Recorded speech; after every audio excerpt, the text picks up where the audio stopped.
Hay desapariciones que ocurren en silencio, una puerta que no vuelve a abrirse, un teléfono que deja de responder, una rutina que se corta como si alguien hubiera arrancado una página completa del calendario, y luego están las otras, las que se llevan a plena luz del día, las que quedan registradas en video, las que la gente mira en su celular con el corazón acelerado, repitiendo el clip una y otra vez, como si verlo de nuevo pudiera cambiar el final. El caso de Nicolette, conocida en redes como la Nicolette, es de esos, porque aquí no se trata solo de una joven desaparecida. Se trata de una desaparición ocurrida en una zona urbana, con vehículos identificables, con un registro audiovisual del momento exacto, y con una narrativa que crece a cada hora, en versiones, rumores, fuentes, capturas, supuestos mensajes, y un solo hecho sólido, que no se puede ignorar. Ella estaba ahí. Why luego ya no. Lo que vuelve este caso aún más inquietante, es que no nace del misterio absoluto, sino de un acto directo en un levantón reportado, como captado por las cámaras integradas del propio vehículo. Medios han señalado que el incidente ocurrió el 20 de enero de 2026 en Culiacán, Sinaloa, en el área de Isla Musalá, y que la escena se viralizó de inmediato. Y cuando existe un video, pasa algo peligroso. A la gente cree que ya entiende todo. Cree que por ver 40 segundos ya tiene el mapa completo. Pero un video no siempre es una explicación. A veces es solo el inicio de la parte más oscura, porque el video te dice cómo, pero no te dice por qué, y menos te dice qué pasó después. En las primeras horas, lo que se supo, con distintos matices dependiendo del medio, fue lo siguiente. Nicolette habría sido interceptada por sujetos armados y forzada a subir a otro vehículo. Se reportó que la fiscalía activó el protocolo ALBA, el mecanismo de búsqueda inmediata para mujeres desaparecidas. En ese punto, la historia se divide en dos caminos. El camino oficial en investigación en curso, hermetismo, operativos, líneas abiertas, y el camino paralelo a Internet, donde todo se acelera, donde todos saben, donde todo se confirmó sin confirmarse. Lo que tú y yo vamos a hacer en este guión no es gritar versiones. Es reconstruir el caso con una estructura que retenga, sí, pero que también sea responsable. Porque cuando una persona está desaparecida, inventar un final no solo es incorrecto, también es cruel. Así que hoy vamos a contar el caso como lo que es, una desaparición en desarrollo, con un contexto pesado, con señales de violencia, con presión mediática, y con un detalle que vuelve todo más tenso en Sinaloa. La incertidumbre no es un vacío, es un territorio. Para entender lo que ocurrió, primero hay que entender por qué este caso explotó en cuestión de minutos. Nicolette, Nicole Pardo Molina, según reportes, era conocida en redes por una imagen llamativa, estilo ostentoso, contenido que llamaba la atención, y según varios medios, notoriedad local, relacionada con una camioneta muy particular, una Tesla Cybertruck, de color llamativo, que se volvió parte de su identidad pública. Y ese dato importa por una razón: cuando tu imagen pública se vuelve un símbolo, tu rutina deja de ser invisible. Mucha gente sabe dónde estás. Mucha gente reconoce tu vehículo. Mucha gente puede anticipar por dónde te mueves. Y en un lugar donde el poder real no siempre es el poder formal, esa visibilidad puede convertirse en vulnerabilidad. Según reportes periodísticos, el hecho habría ocurrido el 20 de enero de 2026, en un estacionamiento en plaza comercial de Culiacán. La secuencia, descrita por medios, muestra un vehículo acercándose y sujetos armados, obligándola a subir a otro auto, mientras ella intenta volver a su camioneta. Las versiones varían en detalles en cuántos sujetos, cómo se coordinan, si usaron un vehículo robado, si hubo picos ponchallantas, si el automóvil era un Corolla blanco, si el operativo inició de inmediato, pero el núcleo se repite en las fuentes principales en interceptada, forzada, desaparecida. Después vino lo esperable y lo terrible. El video circuló en redes como una alarma colectiva, un secuestro grabado, compartido, analizado cuadro por miles de personas que buscaban dos cosas: entender lo que pasó y aferrarse a la idea de que, por estar grabado, se puede resolver rápido. Pero en México, y en Sinaloa en particular, rápido no siempre existe. A veces lo que existe es una carrera entre quienes buscan y quienes esconden. Y esa carrera se corre en un terreno donde las reglas no son claras. Se reportó que la Fiscalía de Sinaloa activó el protocolo ALBA y que hubo participación de fuerzas de seguridad en la búsqueda. Y sin embargo, los días pasan y el paradero sigue sin confirmarse públicamente. Aquí es donde empieza la parte más dura del guión, el tramo donde el público exige respuestas, el algoritmo exige novedades. Pero la realidad solo ofrece silencio. En las desapariciones mediáticas, El segundo día es el más peligroso. El primer día es shock. El segundo día es narrativa. Y cuando la narrativa se forma antes que la evidencia, lo que queda es una guerra de versiones. En este caso, una de las versiones que más circuló en medios fue la posibilidad de vínculos con facciones criminales. Algunos reportes mencionan que las autoridades no descartan que el hecho esté conectado a la violencia entre grupos en Sinaloa, pero hay que decirlo con precisión. Una cosa es que el contexto exista y se mencione. Otra cosa es afirmar con certeza una autoría sin confirmación judicial. Lo que sí está documentado en la cobertura es que la desaparición ocurre en un contexto de violencia sostenida y disputa entre facciones. Y eso hace que cualquier caso público sea interpretado como mensaje, represalia, código roto, guerra interna. El problema es que esa interpretación puede convertirse en una cortina. Todo encaja en el narco y nadie exige pruebas específicas. Y en medio del ruido surgieron reportes sobre algo que aumentó el miedo social: el hallazgo del cuerpo sin vida de un hombre en el sector de la Costerita, al sur de Culiacán, que según versiones extraoficiales podría estar ligado al caso. Telediario y Milenio señalan que la identidad no estaba confirmada oficialmente y que el posible vínculo era parte de reportes no oficiales. Ese dato es crucial porque suele confundirse. Mucha gente leyó Hallan cuerpo y asumió a Yana Nicolet. No lo reportado es un hombre encontrado sin vida, con presunciones de relación con los implicados y con una fiscalía hermética según la nota. ¿Y qué significa eso narrativamente? Significa que el caso no solo es una desaparición, no. Es un evento que podría estar detonando consecuencias alrededor. Si ese hallazgo tiene relación real, entonces estamos viendo el tipo de escenario que aterra a cualquiera. Una desaparición que se convierte en ficha dentro de un conflicto más grande, donde la víctima deja de ser persona y se vuelve símbolo. Y cuando un caso se vuelve símbolo, ocurre lo peor en las hipótesis. Ya no buscan verdad, buscan pertenecer. La gente toma un bando.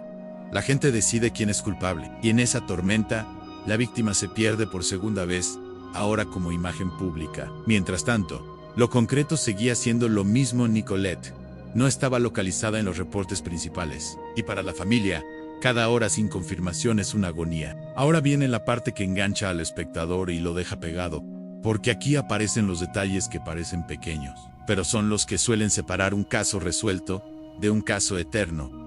Primero en el lugar. Isla Musala es descrita por varios reportes como una zona residencial relevante dentro de Culiacán. No estamos hablando de una carretera vacía ni de un camino oscuro. Estamos hablando de un espacio donde, en teoría, hay movimiento, entradas, salidas, gente. Eso hace que el hecho se sienta más atrevido, como si los responsables no temieran una respuesta inmediata. Segundo, el método. En las descripciones se menciona que fue interceptada por un vehículo y forzada a subir a otro. En la nota de El País se señala que las imágenes muestran a hombres jóvenes armados y que el hecho ocurrió en un estacionamiento. También se menciona la activación de protocolo ALBA.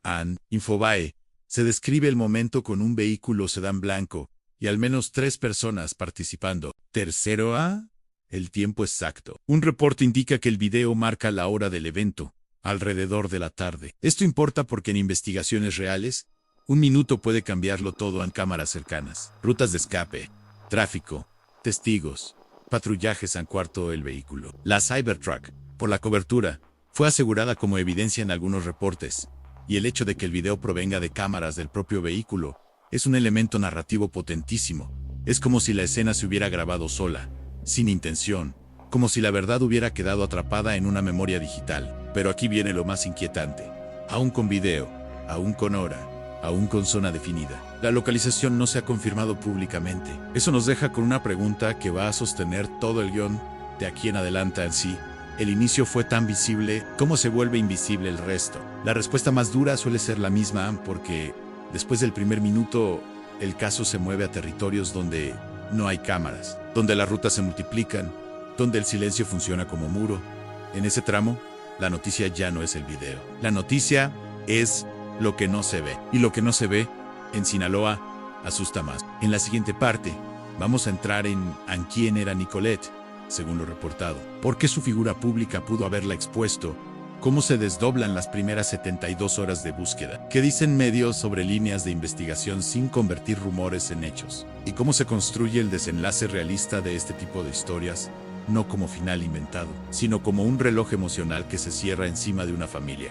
Cuando una desaparición ocurre frente a una cámara, la percepción pública se distorsiona. La gente asume que el caso está avanzado simplemente porque hay imágenes, pero en la práctica ocurre lo contrario. El video se convierte en una jaula. Todo el mundo analiza lo mismo, una y otra vez. Mientras lo que sucede fuera de cuadro, lo verdaderamente importante, queda enterrado bajo capas de especulación.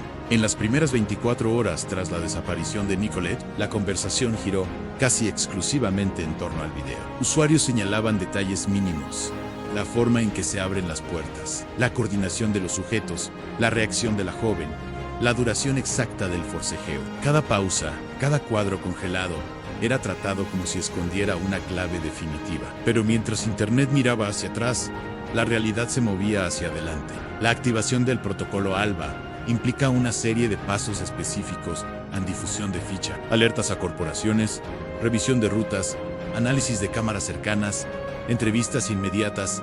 Sobre el papel, es un mecanismo rápido. En la práctica, depende de algo fundamental, en tiempo útil. Y el tiempo útil se pierde cuando el caso entra en una zona donde nadie quiere hablar. Porque hay algo que pocas veces se dice en voz alta: no todas las desapariciones generan el mismo nivel de cooperación. Hay contextos donde la gente ve, pero no declaran donde sabe. Paro no firma, donde prefiere no estar en el expediente. Y Sinaloa es uno de esos contextos. En las horas posteriores al levantón, comenzaron a circular versiones de operativos, retenes y despliegues. Algunas imágenes mostraban presencia policial, otras falaban de búsquedas activas. Sin embargo, no hubo un comunicado que confirmara avances concretos. No hubo nombres, no hubo ubicaciones precisas, solo frases repetidas: la investigación está en curso. No se descarta ninguna línea, se guarda hermetismo. Ese lenguaje no tranquiliza, ese lenguaje prepara para lo peor. Porque cuando una autoridad no puede, o no quiere, decir nada específico, suele ser porque el caso se movió a un terreno donde la palabra pesa, donde una declaración mal puesta puede tener consecuencias que no se resuelven con un oficio. Y en ese punto, la historia deja de ser solo de Nicolette. Se vuelve una historia del sistema, del miedo, de las reglas no escritas. Para entender por qué el caso generó tanta tensión, hay que hablar de exposición. Nicolette no era una persona anónima, no era una estudiante desconocida, era una influencer local, reconocida por su estilo, por su presencia en redes y por símbolos de estatus que llamaban la atención. Y en un entorno como el de Culiacán, la visibilidad no siempre es protección. A veces es un reflector que nadie pidió. Las redes sociales construyen una ilusión peligrosa, a la idea de que la vida pública es solo espectáculo. Pero en territorios marcados por la violencia estructural, mostrar demasiado puede significar cruzar líneas invisibles, no líneas legales. Y aquí es donde el guión se vuelve incómodo, pero necesario.